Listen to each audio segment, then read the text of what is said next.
पांव किसके हैं? दो उसके, दो बगल, ये चार पांव किसके हैं? वो व्यक्ति जाता है डर, वो व्यक्ति डर जाता है कि यहाँ तो दूर दूर तक कोई दिखाई नहीं पड़ रहा है, तो मेरे साथ कौन सा शक्ति चल रही है कि ये दो पांव और चल रहे हैं, मैं तो अकेला हूँ। उसके अंदर भय आ जाता है और कहता है, जब भय आ जाता है, जब आप अकेले होते हैं, संसार में कोई नहीं होता है, तो आप किसको पुकारते हैं? केवल भगवान को पुकारते हैं। आपने जाना नहीं है कि राम के रूप में है, कृष्ण के रूप में है, कृष्ण मिले तो कृष्ण के, राम मिले तो राम राम, दुर्गा जी मिले तो दुर्गा दुर्गा, और हनुमान जी मिले तो हनुमान हनुमान। किसी पर आस्था टिकती नहीं है, उसने जाना नहीं है, मगर पुकार करता है, हे परमपिता परमात्मा, इसमें मेरे साथ कौन चल रहा है, ये आप भी दया करो, इससे मुझे बचाओ।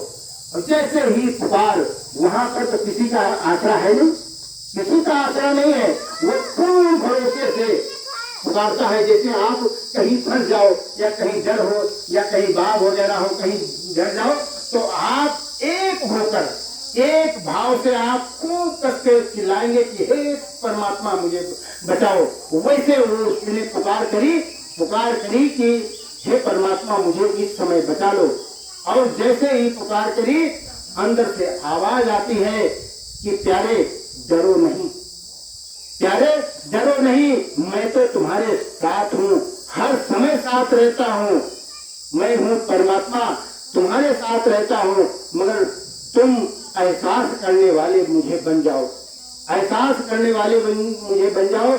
तो उसे थोड़ा थोड़ा विश्वास आया, चलो ठीक है, अगर परमात्मा है मेरे साथ तो ठीक है। और वहां थोड़ी दूर पे चला, फिर वापसी आ गया घर, अपने घर आता है। थोड़े दिन बाद उसे महान कष्ट हो जाता है, एक तकलीफ से झेलने लगता है। कौन सी तकलीफ? कर्ज के भार से वो लग जाता है, कर्ज के भार से वो लग जाता है, और इतना व्याकुल हो जाता है, तो उसे वही बात याद आती है कि अगर परमात्मा ने ही उस दिन मीठे स्वरों से कहा था, तो शायद आज तकलीफ है, शायद वो बचा ले।